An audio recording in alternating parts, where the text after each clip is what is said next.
ባለፉት 3 ዓመታት ገደማ በአማራ ክልል በተካሄደው ጦርነት ማህበራዊ፣ ኢኮኖሚያዊ ብሎም ሌሎች በርካታ የሰብአዊ ጥፋቶች መድረሳቸውን በትግል የቆዩት የአማራ ፋኖ ህዝባዊ ድርጅት ምክትል ሊቀመንበር ኮሎኔል ፋንታው ሙሃባ ይናገራሉ። በብዙ ቦታዎች ላይ ተንቀሳቅሰናል። በህዝብ ላይ ያለውን ግፍ፣ መከራ፣ ስቃይ እናውቀዋለን። ስለዚህ ያ ስቃይ መከራ ከዚህ በላይ መሄድ የሚችልም አይደለም። የአማራ ህዝብ እንደ ህዝብ ይህን ጦርነት መሸከም የሚችልበት አቅም የለውም። ባለፈ በነበረ ከጁንታ ጋር በነበረ ጦርነት ብዙ ስቃይ መከራ ደርሶበታል። አሁንም በፋኖ በነበረው ትግል ለ3 ዓመት ያህል ብዙ ስቃይ መከራም ደርሶበታል። ሰላም የለም፣ ልማት የለም። በሽተኞች ወይም ደግሞ እናቶች ከቦታ ቦታ እንደፈለጉ ሂደው መታከም የማይችሉበት ደረጃ ላይ ነው ያለው። ትምህርት ቁሟል ማለት ይቻላል። በርካታ ጥፋቶችን ያስከተለው ይህ ጦርነት ያበቃ ዘንድ ከ6 ሳምንታት በፊት በአማራ ብሔራዊ ክልላዊ መንግስትና በአማራ ህዝባዊ ፋኖ ድርጅት ወይንም አፋሕድ ከፍተኛ አመራር ካፒቴን ማስረሻ ሰጤ የዘላቂ ሰላም ማጽኛ ስምምነት መፈረሙ ይታወሳል። በወቅቱ የተደረገውን የዘላቂ ሰላም ስምምነት ማዕቀፍ ውጤታማ ለማድረግ የማስፈጸሚያ ስምምነትም በዛሬው ዕለት ተካሂዷል። በዛሬው ዕለት በተካሄደው የስምምነት መድረክ የአፋሕድ ምክትል ሊቀመንበር ኮሎኔል ፋንታው ሙሃባና የአፋሕድ ወታደራዊ አስተዳደር ኃላፊ ረዳት ፕሮፌሰር እያሱ አባተ ተገኝተዋል። በመድረኩ ንግግር ያደረጉት የአፋሕድ አመራሮች ጦርነቱ የህዝብን ጥያቄ ለመመለስ በሚል የነበረ ቢሆንም በኢትዮጵያ ታሪካዊ እንዲሁም ውስጣዊና ውጫዊ ጠላቶች መስመሩን እንዲስት መደረጉን የሚገልጹት የአማራ ፋኖ ህዝባዊ ድርጅት ከፍተኛ አመራሮች የኢትዮጵያን መፍረስ ከሚሹ ኃይላት ጋር በማበር የህዝብን ጥያቄ መመለስ እንደማይቻል ይገልጻሉ። ትግሉን እናግዛለን የሚለው ውጭና የውስጥ ኃይሎች የሚፈልጉት እንዳይሞትም እንዳይድንም ነው። ህዝቡ ዘላቂ የሆነ መተራመስ ውስጥ እንዲቀጥል እና የነሱ ፍላጎት ሀገሪቱንም መንግስትንም ያስጨነቁ ጉዳይ ማስፈጸም ነው እንጂ እኛ አሸንፈን የሚያግዙን ቢሆን ለመንግስት አዝነን አይደለም ይሄን መንገድ የመረጠ። እኛም እንዳናሸንፍ መንግስትም አገር ሰላም አድርጎ እንዳይመራ መሀሉ የትርምስ ቀጠና ሆኖ እነሱ የገበያ ግርግር እንደሚባለው አይነት ነው ሲኬድ የነበረው ማለት ነው። በዋነኛነት ይህን ትግል በበላይነት የሚመሩት ወይም ደግሞ ተጠልፏል። የተጠለፈውም በህወሓት በሻዕቢያና በግብጽ ነው። ከነኚህ ሰዎች ጋር ሆኖ የአማራን ጥያቄ መመለስ ይቻላል ወይ ነው። እንደ ሀገርም የኢትዮጵያንና የኢትዮጵያን ህዝብ ጥያቄ መመለስ ይቻላል ብለን ካሰብ አይቻልም። ህወሓትም ሆነ ሻዕቢያ ባጸደቁት ህገ መንግስት ነው ይህች ሀገርም እየተተራመሰች ያለችው። ህዝባችንም መረጋጋት የሚያቃተው ብር ይመድባሉ፣ ተተኳሽ ይሰጣሉ፣ መሳሪያ ይሰጣሉ። አሁንም አገሪቱ እንዳትረጋጋ እንዲያውም ጦርነቱ እዛው አማራ ክልል ላይ እንዲካሄድና ትርምሱ እዛው ባለበት እንዲቆም ህወሓትም ቢሆን ሻዕቢያም ይሄ ጦርነትን በሩቅ ማስቀረት የሚል ሳይንስ አለ በሚሊተሪ ሳይንስ። ስለዚህ ወደ እነሱ ማንኛውም አይነት እርምጃ እንዳይወሰድ፣ ትንኮሳ እንዳይደረግ ጦርነቱ እዛው አማራ ክልል ላይ ትርምሱ እዛው አማራ ክልል ላይ እንዲቀጥል የሚያደርጉበት ስትራቴጂ ነድፈው እየሰሩ ነው ያለው። ባለፈው ህዳር 25 2018 ዓ.ም ጦርነት ከጥፋት የዘለለ እርባና እንደሌለው የተገነዘቡና የመንግስትን ጽኑ የሰላም ፍላጎትና የእንነጋገር ጥሪ የተቀበሉ በአማራ ክልል የሚንቀሳቀሱ የአማራ ፋኖ ህዝባዊ ድርጅት አመራሮችና በክልሉ መንግስት የዘላቂ ሰላም ማጽኛ ስምምነት ተፈርመዋል። ከስምምነቱ በኋላም በርካታ በክልሉ ሲንቀሳቀሱ የነበሩ ታጣቂዎች የሰላም መንገድ መርጠው ተቀላቅለዋል።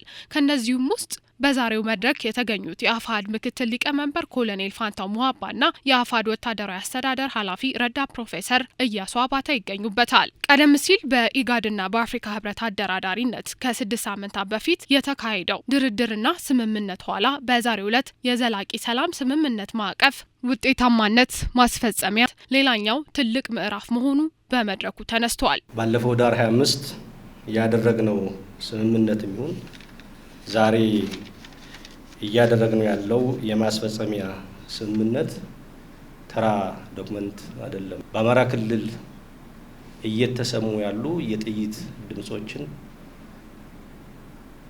ወደ ታች እያደረግንበት ያለን ቃል ኪዳን የህዝባችንን ሰብአዊና ዴሞክራሲያዊ መብቶች ለማክበርም ለማስከበርም እውነተኛ ጀግንነት ያሳየንበትና ይህንን ወደ ተግባር ለመፈጸም ተስፋ ያደረግንበት ንግግር ስምምነት ነው። ይሄ የአሁኑ ስምምነት ወይም የፊርማ ስነ ስርዓት ዛሬ የመጀመሪያ ጊዜ ሳይሆን ባለፈ ቀደም ብሎ የመጡ ወንድሞቻችን የተፈራረሙበት አለ። የዛሬውም የፊርማ ስነ ስርዓት ያንን የሚያጠናክር የሚያጎለብት እንጂ የተለየ ነገርም አይደለም።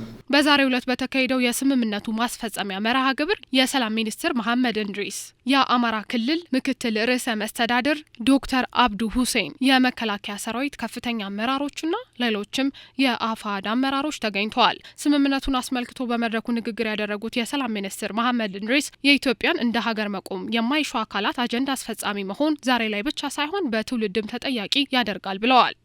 ማደጋችን፣ አብሮነታችን፣ ጥንካሬያችን ስጋት ለሆኑባ አካላት ራሳቸው እንኳ ኃይላቸውን ሰብስበው ምንም ማድረግ በማይችሉ ትናንሽ አካላት አጀንዳ ተቀብሎ ኢትዮጵያን ለማጥፋት ህዝቦቿን ለመጉዳት ወደፊት መንቀሳቀስ በታሪክም በትውልድም ተጠያቂ ያደርገናል። እናንተ ደፋሮች ናችሁ። እናንተ ክብር ይገባችኋል። የሰላም መንገድን የሚመርጥ ደፋር ነው። የአማራ ክልል ተጨማሪ ጦርነትን የማስተናገድ ትከሻ የለውም ያሉት የአማራ ፋኖ ህዝባዊ ድርጅት ከፍተኛ አመራሮች ለተቀሩ አካላትም ወደ ሰላም አማራጭ እንዲመጡ ጥሪ አቅርበዋል። አሁን የምትታገሉበት ኮዝ ምንድን ነው በሚለው ጉዳይ ላይ ውይይትም አይፈልግም። በዚያ በጣም አንዱ እንትን ያደረገን መንግስትን ልንታገሉ ወጣን ሌላ የሚጨቁነንና ሀሳብ ምንም ይሄን ሀሳብ እንዳታነሳ እኔ በመመራ መንገድ ነው የምትሄድ የሚልም ጭምር አምባገነናዊ ይዘት ያለው ማካሄድ ስለነበር እነዚህ ነገሮች አሁንም ጭምር ታርመው ሌሎች ወንድሞቻችንም የዚህ ስምምነት አካል እንዲሆኑ ጥሪ እናስተላልፋለን፣ እንሰራበትም አለን። ይሄን ጭምር ሀገርን እንደ ሀገር ማስቀጠል የሚችል ኃይል መኖር አለበት ብለን እናምናለን። ስለዚህ በእነኚህ ኃይሎች የአማራም ጥያቄም ስለማይመለስ ያስመልሳሉ ብለን ስለማናምን ይህንን የሰላምን አማራጭ እንድንወስድ ተገደናል። መውሰዳችንም ትክክል ነው ብለን ነው የምናምነው። በሌላ በኩል ላስተላልፍ የምፈልገው መልእክት በዛ አጋጣሚ በአፋሕድ የሚሆን በአፋባ በነበረው የነበሩ ኃይሎች አሉ። የታጠቀ ኃይል አለ፣ በጫካ ላይ ያለ። ይሄ ኃይል አሁን የሚያደርጉት ትግል መሰረት ምንም ጥቅም እንደሌለው አውቀው የሰላምን አማራጭ እንዲመርጡ ነው ጥሪ ላስተላልፍ የምፈልገው በዛ አጋጣሚ። ዛሬ እዚህ ለዚህ ደረጃ እንደርስ ያደረጋችሁ በመንግስትም ውስጥ ያላችሁ መንግስት ያደረገውን የሰላም ጥሪ በባለፉት በተለይ ከ2017 መስከረም ጀምሮ ስትመሩ የነበራችሁ ወንድሞች እነ ኢያሱ፣ እነ ኮሎኔል፣ እነ ማስረሻ ሰጤና ዛሬ እዚህ ያልተገኙት እነ ረዳት ፕሮፌሰር ጌታ አስራደ፣ እነ እስክንድር፣ ለእኛም ለመንግስት መዋቅሩ ለእናንተም ምስጋናና ክብር አለኝ።